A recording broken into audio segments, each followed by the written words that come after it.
siglo XVI, España era una gran potencia que expandió su poder gracias a la conquista de América. 2 siglos después, a inicios del siglo XVIII, esta situación había cambiado dramáticamente. España se encontraba en crisis, tanto en la metrópolis como en sus colonias. En este contexto, la dinastía que gobernaba cambió. Dejaron de ser los Habsburgo y entraron los Borbones. Y los Borbones emprendieron una serie de reformas conocidas como las reformas borbónicas para tratar de recuperar poder y encumbrar a España nuevamente como potencia mundial. Las reformas borbónicas proponían cambios a nivel político, económico, administrativo e incluso religioso. ¿Cómo estas reformas afectaron a nuestro territorio? Si quieren saberlo, quédense con nosotros. Soy Norma Martínez y esto sucede en el Perú.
A principios del siglo XVIII se da el cambio de dinastía de los Austrias o Habsburgo a los Borbones, ¿no?, que era en ese momento quienes gobernaban Francia, y entra Felipe V a gobernar España.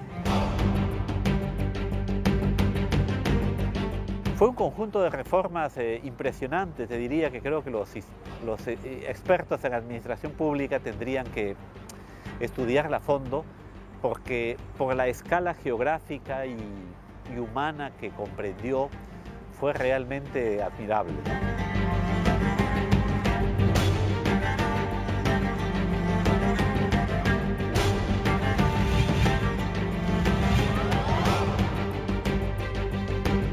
Entre 1664 y 1700, España fue gobernada por Carlos II, rey de la dinastía austriaca de los Habsburgo.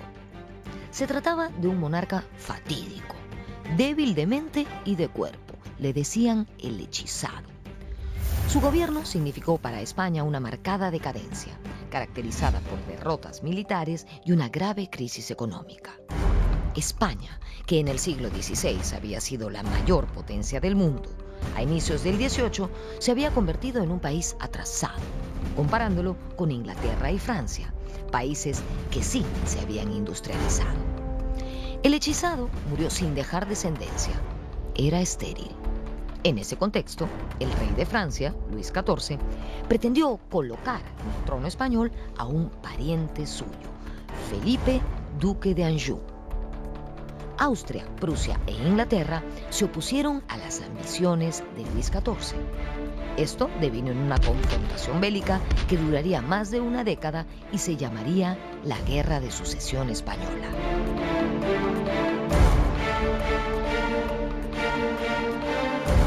Es una guerra de dimensiones europeas. Por un lado Francia, por otro lado los austriacos, y detrás de ellos el resto de países europeos, ¿no?, alineándose. Es una guerra larga, cruenta, y termina con un pacto entre las principales potencias europeas que permite a la Francia de Luis XIV, del Rey Sol, ya en ese momento, en sus últimos años, ¿no?, lograr imponer a uno de su familia en el poder en España.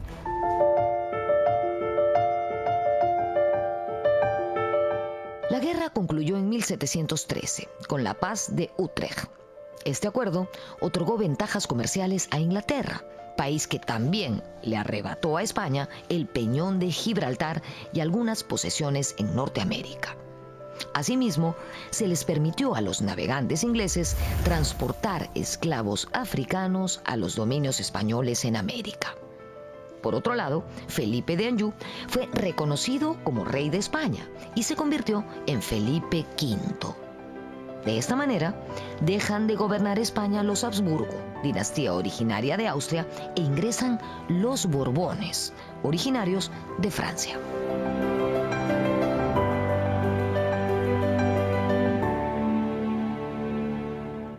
Aunque claro, las otras potencias europeas se aseguran de que no se dé la fusión entre las dos coronas, ¿no? Con esa salvedad se permite de que un francés asuma el poder en España. Y en este caso es Felipe V, ¿no? Quien se convierte en monarca español. Y a partir de ese momento empieza la dinastía de los Borbones en la península ibérica, que bueno, llega hasta nuestros días.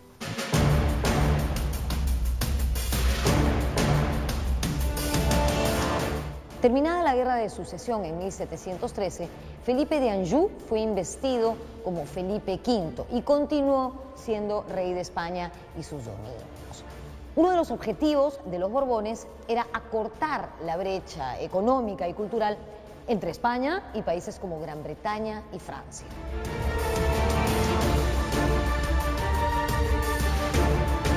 Lo que pasa con España es que se había rezagado en todo el cambio que había en términos científicos, ¿no? Y de la ilustración en Europa, ¿no? Ellos son bastante conscientes de esto y sobre todo de Carlos III, los asesores de Carlos III, ¿no? Lo aconsejan de que tiene que colocarse nuevamente España en el mapa como un imperio, ¿no? Y para ser un imperio hay que reformar la educación, hay que reformar la salud, hay que reformar la ciencia.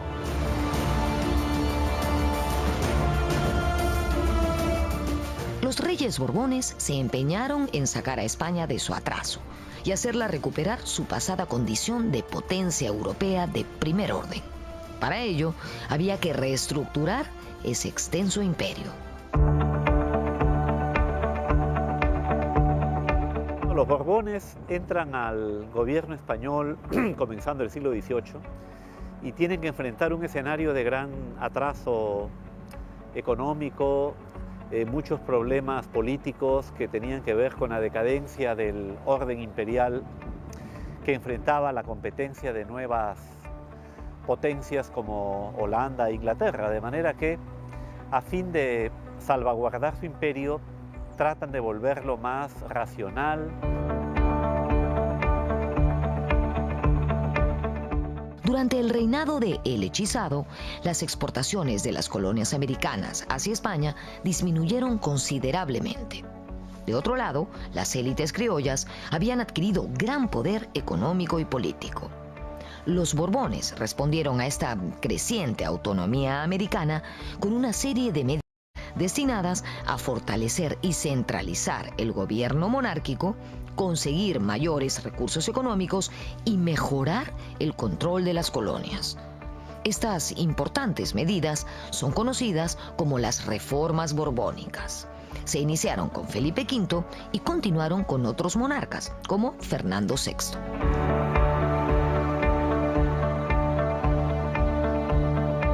Fue en el reinado de Fernando VI, en 1746, cuando se implantaron una serie de importantes reformas. A este monarca le preocupaba muchísimo que la escolástica influenciara tanto la educación en España. La escolástica era una doctrina donde prevalecía la fe antes que la razón, y esto de alguna manera había retrasado los estudios de las ciencias exactas en España.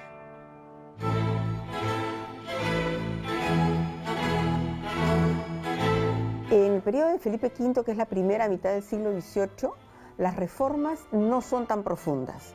Es como que se están tanteando los temas, ¿no? Alguna reforma en términos de, por ejemplo, lo que pueden haber en mejoramiento de ingresos para la corona, ¿no? Algo en términos de la educación, pero es realmente con Carlos III, en la segunda mitad del siglo XVIII, donde sí se da un paquete de reformas muy articulado.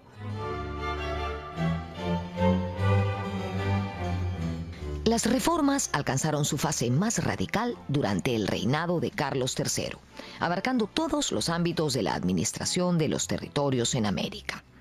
Uno de los principales asesores de Carlos III fue su ministro José de Gálvez, quien entre 1765 y 1771 fue visitador general en Nueva España, actual México. Allí estableció las intendencias, reemplazó a muchos funcionarios públicos y reorganizó el ejército. Los Borbones buscaron establecer un Estado moderno, distinto al que dirigieron los Habsburgo. Para cumplir las reformas en la metrópoli y sus colonias, era necesario disponer de una burocracia profesional y entrenada.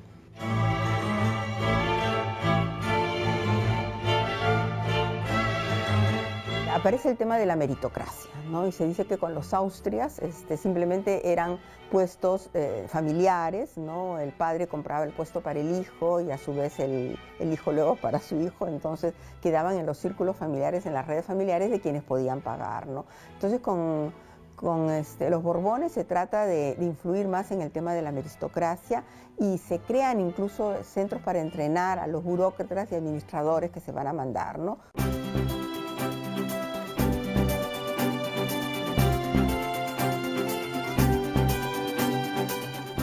Veamos las principales reformas realizadas en los dominios americanos.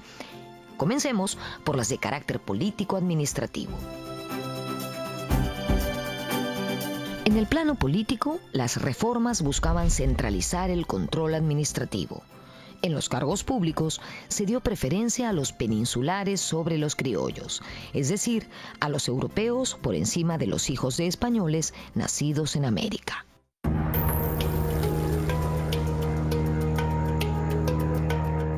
Hay un desplazamiento de los criollos que eran vistos por las autoridades peninsulares como gente liviana, digo en lo moral, ¿no? Gente corrupta o fácilmente corruptible, que atendía más sus intereses personales que los intereses del Estado. Y en ese sentido ocurrió efectivamente que se trajo personal de la península ibérica, pero que además eran rotados continuamente.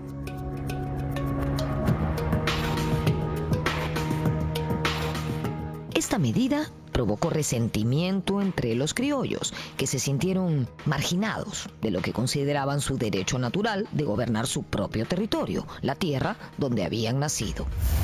Por otro lado, una de las medidas de mayor trascendencia para América Hispana fue la creación de nuevos virreinatos y capitanías generales.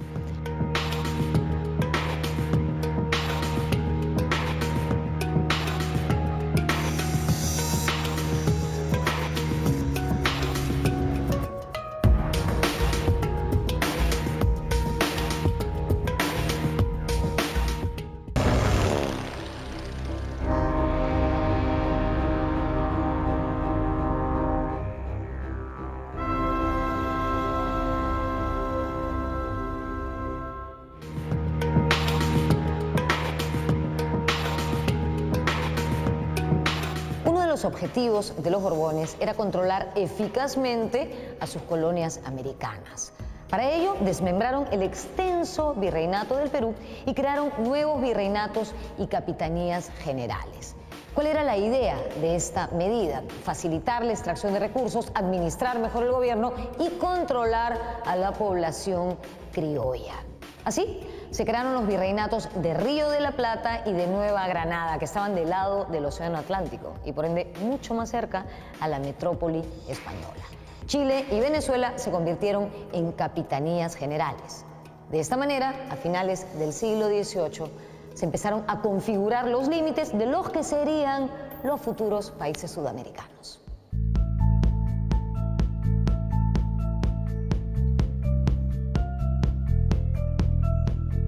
A diferencia de los virreinatos, las capitanías generales eran jurisdicciones más militarizadas. Era una función principal del capitán general mantener controlado cualquier intento de rebelión de los nativos.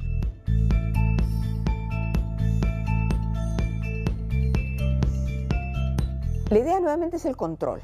un espacio tan grande como era la América del Sur, solo bajo el virreinato de Perú, desde Panamá hasta Chile, ¿no? Les parecía demasiado amplio para controlarlo de una manera eficaz. Evitar el contrabando, evitar la piratería, y lo que hacen entonces es crear primero el virreinato de Nueva Granada, que va a ser lo que es ahora Colombia y Ecuador, y luego también Venezuela, ¿no? Que era Capitanía General, y después el virreinato del Río de la Plata, ¿no? Que va a incluir Montevideo, o sea, lo que es Uruguay, el Río de la Plata y el Alto Perú. La inclusión del llamado Alto Perú, la actual Bolivia, al virreinato del Río de la Plata fue motivo de conflicto. Esta región, llamada oficialmente Audiencia de Charcas, estaba integrada al Perú desde siempre. La actual Bolivia siempre había estado articulado al Perú. Tenían el circuito de Cusco a Potosí que unía este espacio y lo hacía realmente una unidad, ¿no? Económica, política también, ¿no? Y de educación, porque muchos individuos de la zona de La Paz venían a educarse al Cusco, por ejemplo, a la Universidad del Cusco y a los colegios del Cusco, ¿no? Entonces, era algo que funcionaba muy articulado y de pronto lo desgajan y lo mandan a formar parte del nuevo virreinato para que el Río de la Plata o Buenos Aires tenga la base económica que necesitaba para poder construirse como virreinato.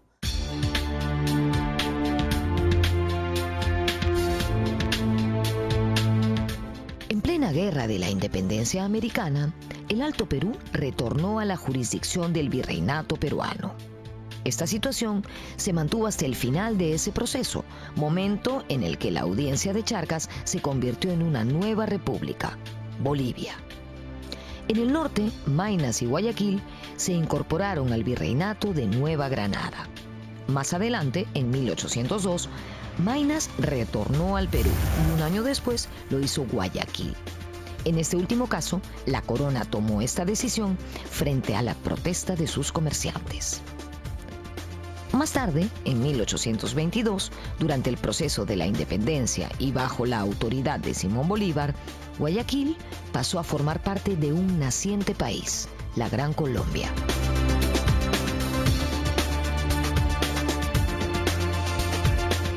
Los Borbones reemplazaron los corregimientos por las intendencias, según un modelo usado en Francia. Los corregimientos eran unidades administrativas que se habían desprestigiado bastante y que representaban un sistema caduco.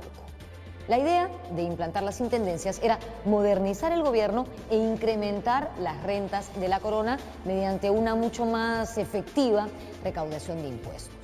En 1784 se crearon en nuestro territorio 7 intendencias, a ver si me acuerdo de todas: Lima, Tarma, Trujillo, Huancavelica, Huamanga, Cusco y Arequipa.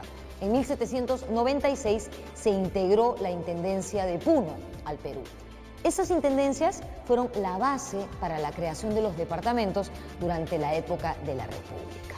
A la vasta región amazónica se le llamó Comandancia General de Maynas.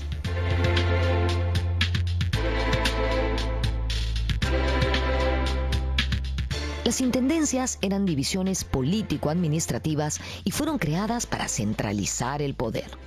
Estaban dirigidas por intendentes, quienes se encargaban de promover la prosperidad económica y el aumento de los ingresos fiscales. Por sus atribuciones de gobierno, justicia, guerra, economía y religión, los intendentes alcanzaron tal autonomía que en parte hacía sombra a la autoridad de los virreyes.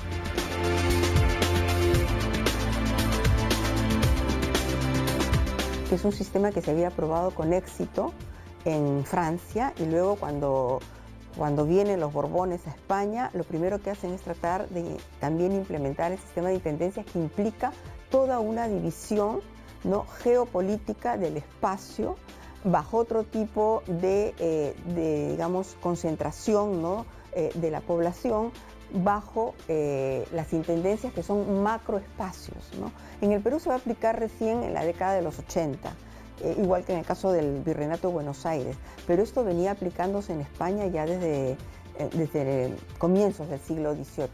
o sea, con Felipe V, ¿no?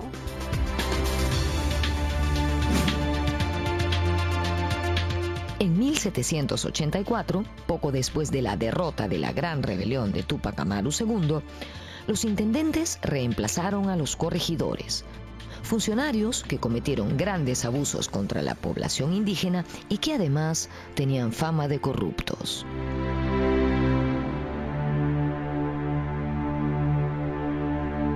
En el Perú se dice que la reforma fue precipitada por la rebelión de Túpac Amaru, que hizo ver a los virreyes los defectos del sistema de los corregimientos y la conveniencia de adelantar la reforma introduciendo a los intendentes.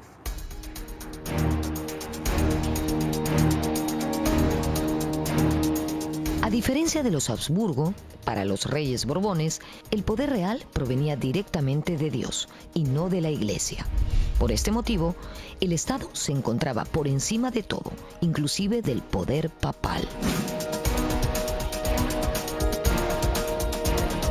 No solamente el poder de los reyes le viene de Dios, sino que además entre sus privilegios de ser rey está dominar a la institución eclesiástica para procurar que toda la población sea fiel al cristianismo católico, ¿no? Entonces, bajo esta lógica, tanto Felipe V como Fernando VI y sobre todo Carlos III y Carlos IV serán monarcas muy celosos del regalismo, de lo que ellos consideran sus potestades, ¿no?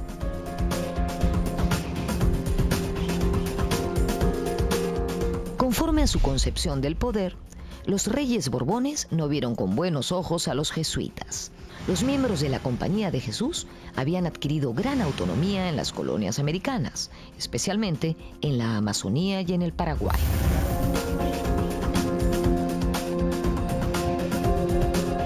Si de lo que se trata es de dominar al aparato eclesiástico, como digo, para que ejerza su función cuasi estatal sobre el conjunto de la población, la Compañía de Jesús plantea un problema. Porque la Compañía de Jesús, a diferencia de otras órdenes religiosas, depende directamente del Papa, ¿no? Tienen el famoso cuarto voto, ¿no? Que es de obediencia absoluta al Papa. Entonces, no hay una obediencia directa a la corona.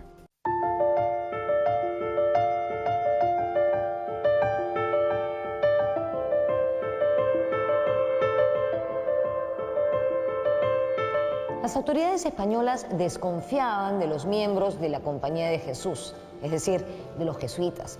Los jesuitas habían acumulado mucho poder económico, tenían propiedades, haciendas, tierras y además eran fieles al Papa por sobre cualquier rey. Fuera de esto, los jesuitas eran los encargados de la educación en la época colonial. Ellos dirigían colegios donde estudiaban los criollos más adinerados y los jóvenes de la nobleza india. Allí les inculcaban el orgullo que deberían sentir por su condición, y esto definitivamente estaba en contra de los intereses reales.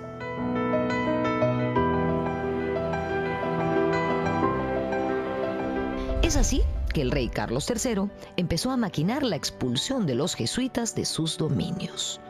Estos ya habían sido expulsados de los reinos vecinos de Portugal y Francia en 1759 y 1762 respectivamente.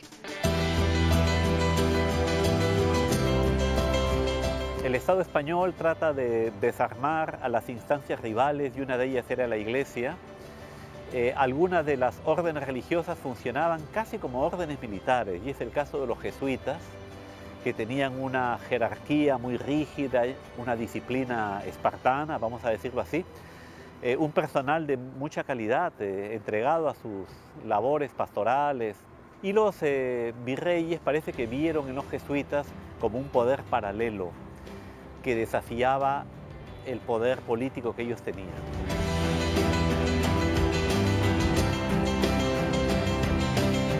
En 1766, los jesuitas fueron acusados de estar entre los instigadores del motín popular de Madrid, el motín de Esquilache, donde fue atacado el Palacio Real. El motín de Esquilache en Madrid, donde Carlos III tuvo pánico de que realmente la masa de población que se acercó al Pardo, a su palacio, pudiera ingresar y pudiera poner en riesgo su vida. Aparte de eso, en 1765 se había dado también en Quito la insurrección de los barrios de Quito, donde también se acusa a los jesuitas de haber estado infiltrado en esta conspiración, digamos, que llevó al movimiento de los barrios de Quito, ¿no? Finalmente, en 1767, Carlos III decretó la expulsión de los jesuitas de España y sus dominios. Virreyes y otras autoridades americanas son notificadas de manera secreta para que procedan al mismo tiempo, ¿no?, a la expulsión de la Compañía de Jesús en diversos espacios. Ocurre que la Compañía de Jesús pues era una orden religiosa muy poderosa en los espacios americanos.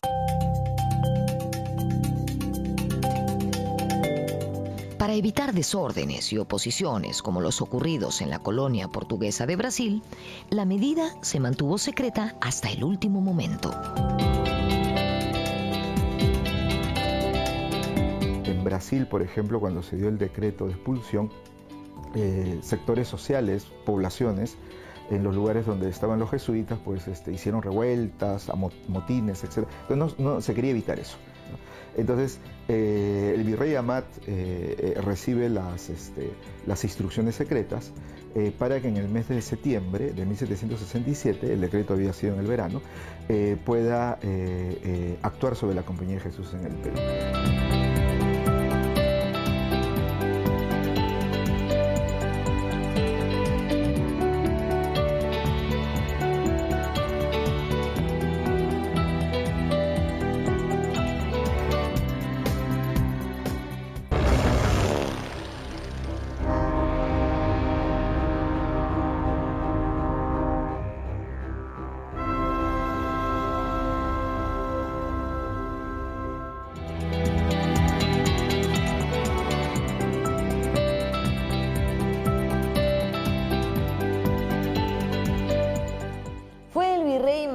Amat y Junyent, este señor que está aquí atrás y que sí, era el amante de la Perricholi, quien en 1767 cumplió la orden real de desterrar de nuestro territorio a los jesuitas. Las propiedades que sostenían, que no eran pocas, pasaron a ser propiedad del Estado. A los miembros de la Compañía de Jesús desterrados, entre los que se encontraban muchos criollos americanos como Juan Pablo Viscardo y Guzmán, por ejemplo, solo se les permitió llevar su ropa y su dinero particular.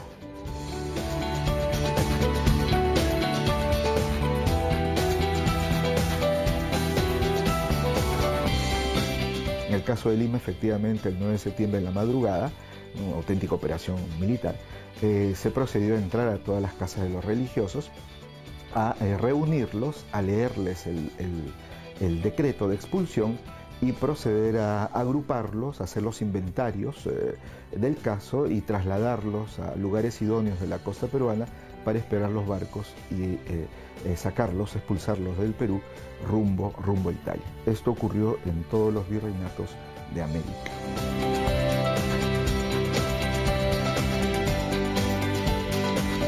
Desde su destierro en Inglaterra, el jesuita arequipeño Juan Pablo Viscardo y Guzmán se convirtió en un crítico acérrimo del gobierno español. En el Perú, las valiosas propiedades de los jesuitas fueron administradas por una entidad llamada Junta de Temporalidades.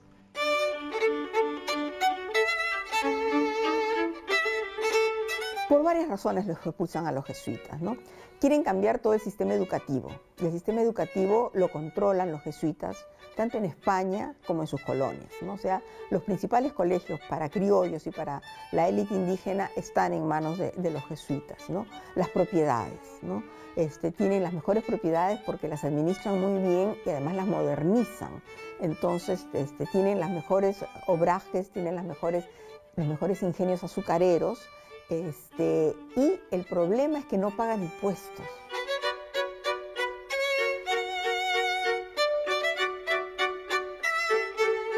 Parte del dinero recaudado por la venta de las propiedades jesuitas fue a parar a manos privadas.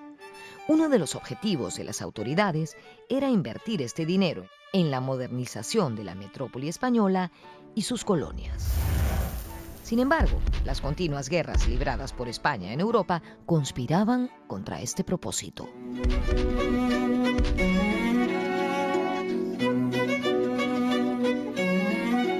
Ahora, el proyecto es interesante, pero lo que va a faltar son fondos económicos, porque no solamente no son recaudados lo suficiente que se necesita, sino que van a entrar en guerra, ¿no? Van a entrar en guerra con Inglaterra, van a entrar en guerra con Francia, y eso desgasta la economía.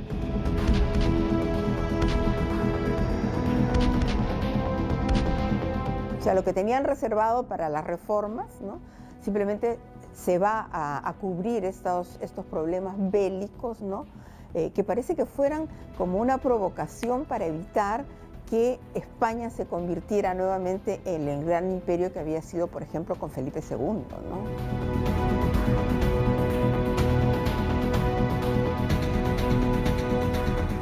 Los Borbones usaron el mecanismo de las visitas generales para conocer de cerca la problemática de sus colonias. En 1776 llegó al Perú el visitador general José Antonio de Areche, quien había estado en Nueva España junto al mismísimo José de Gálvez. En el virreinato peruano, Areche denunció la corrupción de autoridades, el contrabando y el abuso de corregidores. La presencia de intendentes y visitadores recortaba las atribuciones de los virreyes.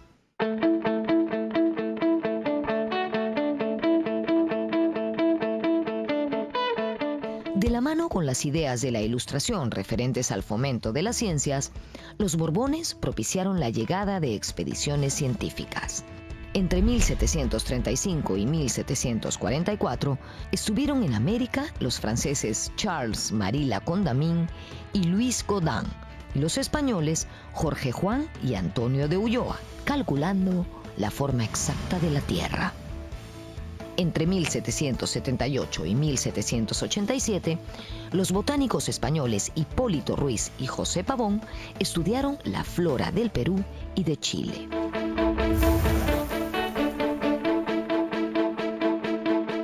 Bueno, en el campo económico fue importante también la llegada de expediciones científicas o tecnológicas por las cuales el Imperio Español trató de promover la diversificación productiva y la modernización económica.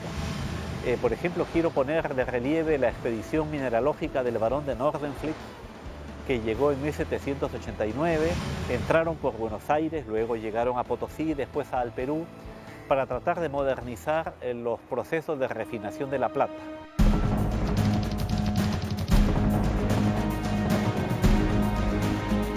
Las continuas guerras con potencias europeas y los ataques de corsarios y piratas hicieron imprescindible la reorganización y el refuerzo de las defensas en América.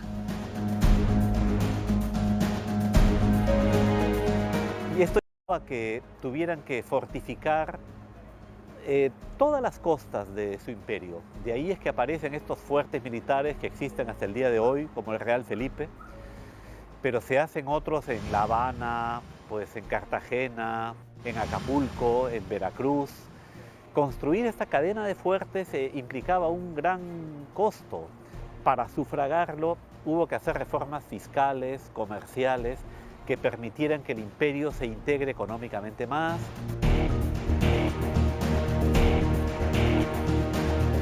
Los Borbones se plantearon acabar con el antiguo sistema de soldados buscadores de fortuna, como había ocurrido durante el siglo XVII. Para ello, establecieron 3 unidades. La primera, el ejército de dotación, que reemplazó la organización de las antiguas plazas americanas. La segunda, tropas de refuerzos apostadas en España y listas para partir a América cuando hiciese falta. La tercera, milicias conformadas por la población local de las colonias, organizadas de acuerdo a la ocupación y origen étnico de sus integrantes.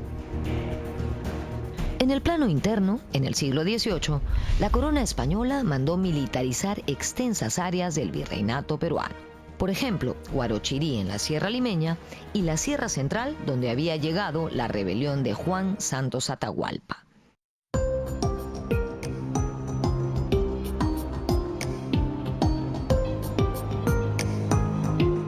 Las reformas comerciales se orientaron a la apertura de nuevos puertos en España y América, autorizados para el intercambio intercontinental con otras naciones europeas.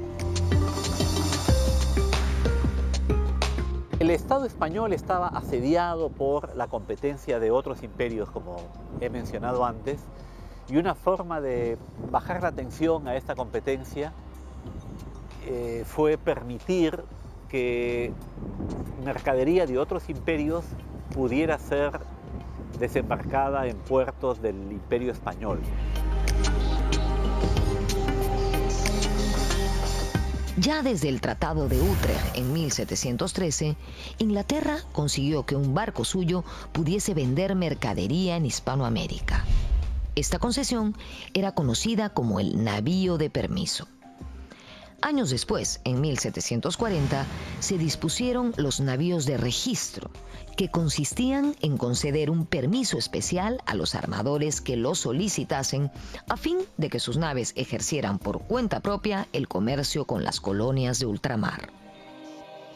Asimismo, varios puertos en España y América fueron autorizados para importar y exportar mercaderías.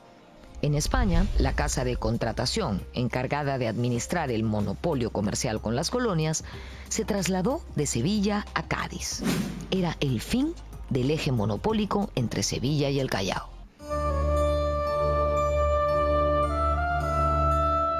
Hubo varias reformas en el campo económico. Una de ellas fue la liberalización del comercio ultramarino, que implicó romper los monopolios que tenían ciertos puertos y dentro de los puertos ciertos gremios de comerciantes para el comercio ultramarino, ¿no? Que es lo que llamaríamos hoy el comercio internacional entre la cabeza del imperio y las colonias.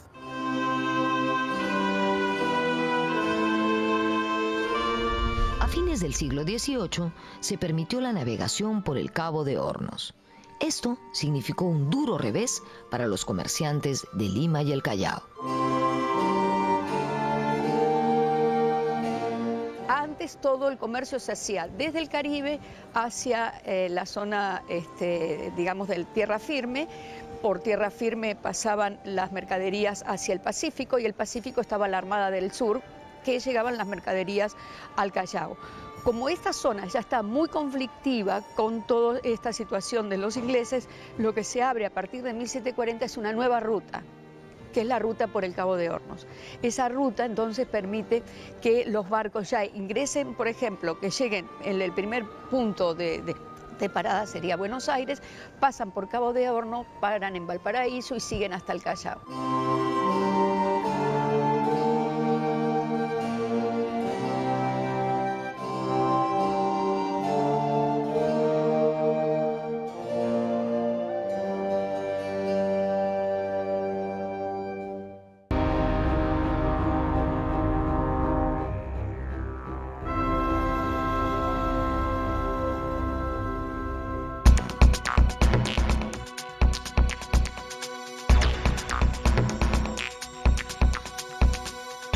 En 1778, el rey Carlos III, monarca que impulsó las reformas borbónicas más significativas, ordenó liberar el comercio entre España y sus colonias. Hasta entonces existía un monopolio entre Sevilla y el Callao, que había durado 2 siglos y había enriquecido, ya se imaginarán, tremendamente a los comerciantes limeños.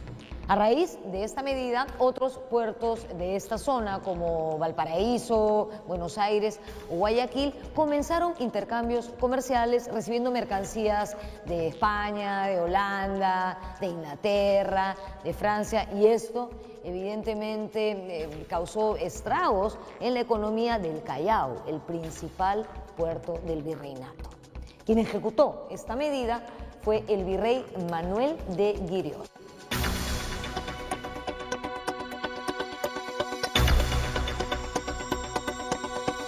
En realidad no es un comercio libre, sino que sigue siendo un comercio protegido, pero es una ampliación del comercio. Es decir, se abren muchos puertos en América que existían, pero se permite el comercio, y otra cantidad también importante de puertos en España. Eso genera que haya una ampliación del comercio, ya no es solamente los 4 puertos principales como era Panamá, Portobelo, Cartagena, Veracruz y el Callao, sino que va a haber muchísimos puertos más. Una de las causas de la gran rebelión de Túpac Amaru II fue el establecimiento del comercio libre en 1778. El ingreso económico de los arrieros se redujo. Asimismo, los españoles y criollos perdieron el monopolio comercial y para compensar sus ingresos expoliaron más a los campesinos.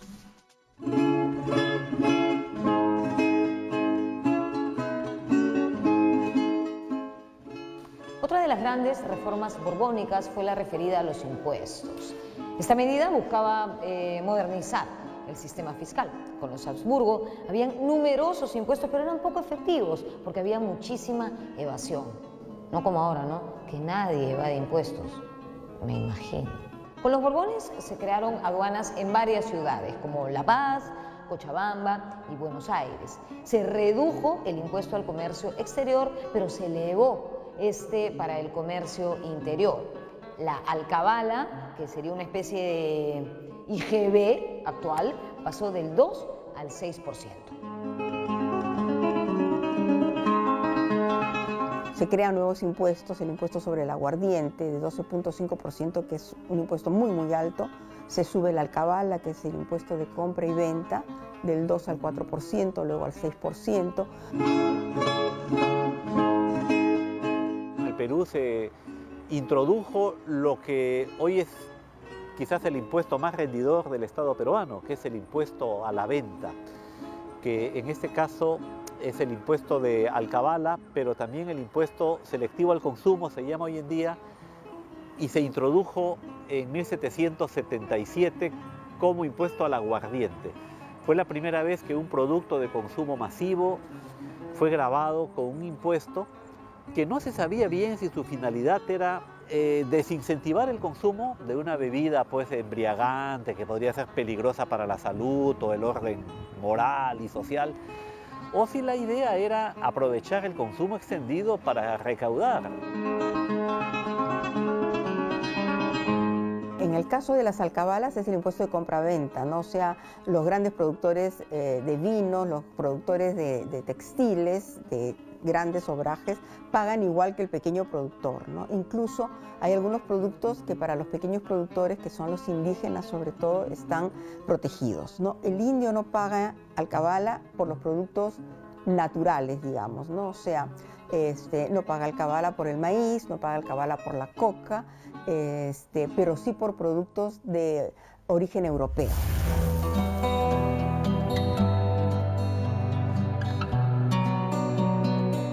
Lo cierto es que a lo largo del siglo XVIII se dio una mejora sustancial en el sistema fiscal de las colonias americanas.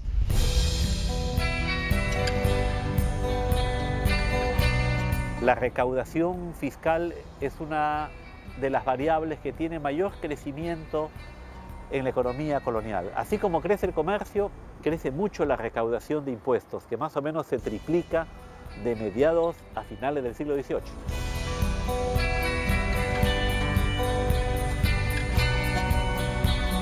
Los Borbones también incrementaron la mita minera y obrajera, afectando a las comunidades de indios y a los curacas.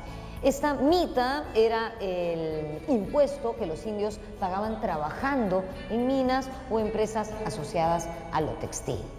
Esta medida provocó rebeliones en la sierra, como la caudillada en 1780 por José Gabriel Condorcanqui Túpac Amaru II, que se rebeló contra los abusos de los corregidores y el alza de impuestos. Aquí vemos este retrato de Túpac Amaru en el Museo Nacional de Arqueología, Antropología e Historia, que una vez más amorosamente nos acoge.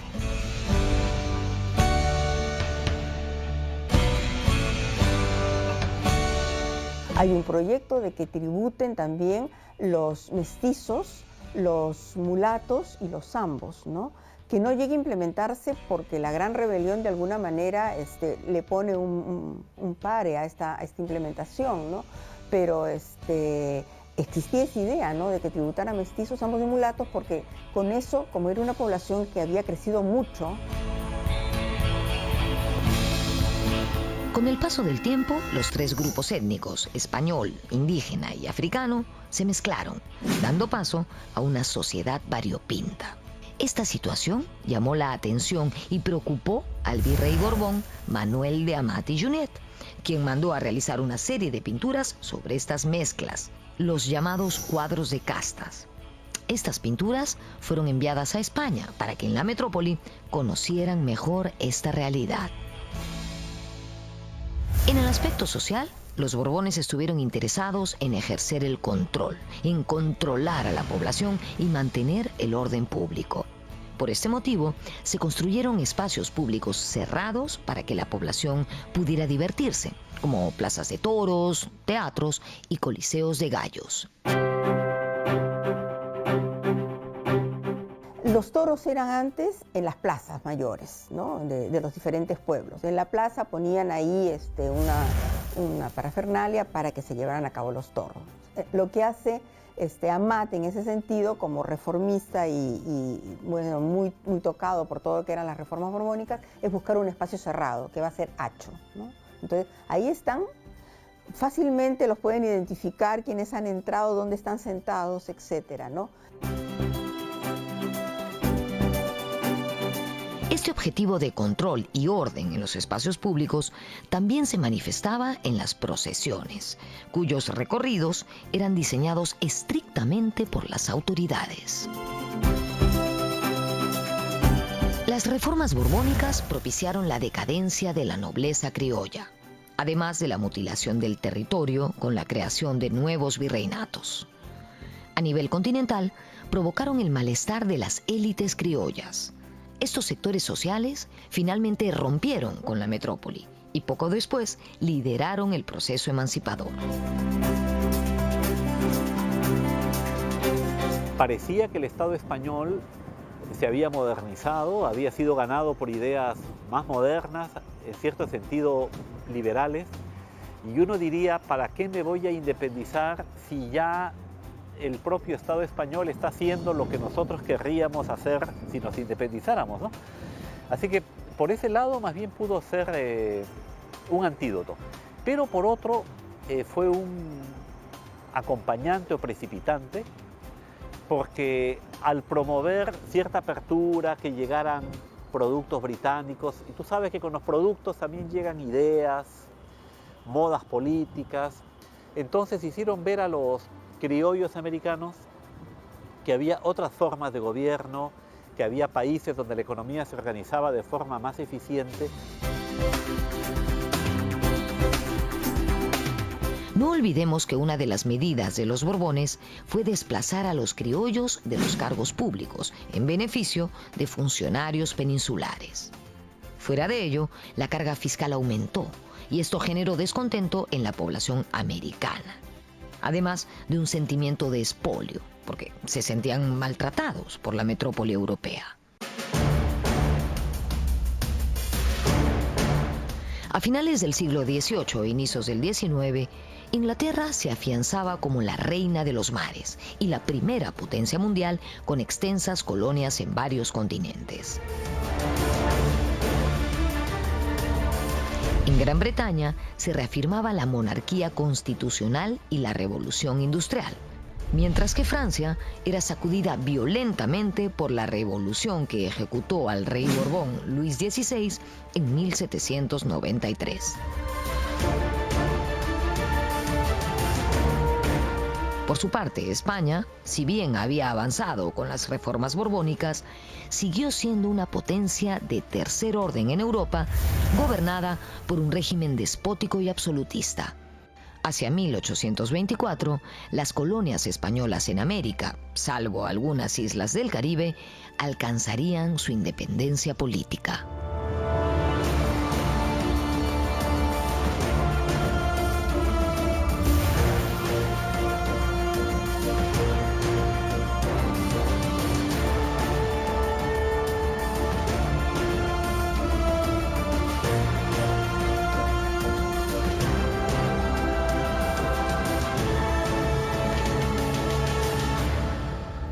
Las reformas borbónicas del siglo XVIII fueron un esfuerzo por modernizar España y sus colonias, pero desde la perspectiva de una monarquía absoluta.